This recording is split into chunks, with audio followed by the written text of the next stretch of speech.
dozen rivers: the Illinois, the Missouri, the upper Mississippi, the Ohio, the Tennessee, the Red River, the White River, and so on, and were bound every whither and stocked with every imaginable comfort or necessity which the Mississippi's communities could want, from the frosty falls of St. Anthony down through 9 climates to torrid New Orleans.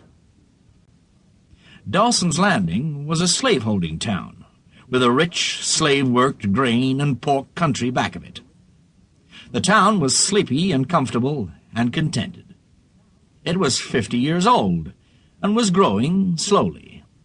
Very slowly, in fact, but still, it was growing. The chief citizen was York Lester Driscoll, about 40 years old, judge of the county court. He was very proud of his old Virginian ancestry, and in his hospitalities and his rather formal and stately manners, he kept up its traditions. He was fine and just and generous. To be a gentleman without stain or blemish, was his only religion, and to it he was always faithful. He was respected, esteemed, and beloved by all the community. He was well off, and was gradually adding to his store. He and his wife were very nearly happy, but not quite, for they had no children. The longing for the treasure of a child had grown stronger and stronger as the years slipped by, but the blessing never came, and was never to come. With this pair lived the judge's widowed sister, Mrs. Rachel Pratt, and she also was childless. Childless and sorrowful for that reason, and not to be comforted. The women were good and commonplace people, and did their duty and had their reward in clear consciences and the community's approbation. They were Presbyterians. The judge was a free thinker.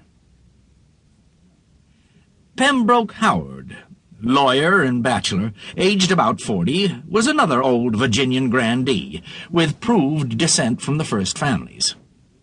He was a fine, brave, majestic creature, a gentleman according to the nicest requirements of the Virginia rule, a devoted Presbyterian, an authority on the code, and a man always courteously ready to stand up before you in the field if any act or word of his had seemed doubtful or suspicious to you. And he'd explain it with any weapon you might prefer, from bradawls to artillery. He was very popular with the people, and he was the judge's dearest friend. Then there was Colonel Cecil Burley Essex, another FFV of formidable caliber. However, with him we have no concern. Percy Northumberland Driscoll, brother to the judge, and younger than he by 5 years, was a married man, and had had children around his hearthstone. But they were attacked in detail by measles, croup, and scarlet fever. And this had given the doctor a chance, with his effective antediluvian methods. So the cradles were empty. He was a prosperous man, with a good head for speculations, and his fortune was growing. On the 1st of February, 1830, 2 boy babes were born in his house. One to him, the other to one of his slave girls, Roxana by name. Roxana was 20 years old. She was up and around the same day, with her hands full, for she was tending both babes. Mrs. Percy Driscoll died within the week. Roxy remained in charge of the children. She had her own way, for Mr. Driscoll soon absorbed himself in his speculations and left her to her own devices.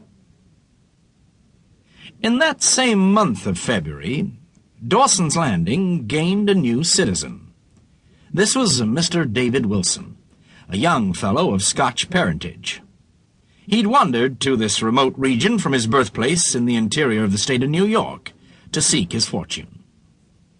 He was 25 years old, college-bred, and had finished a post-college course in an Eastern law school a couple of years before.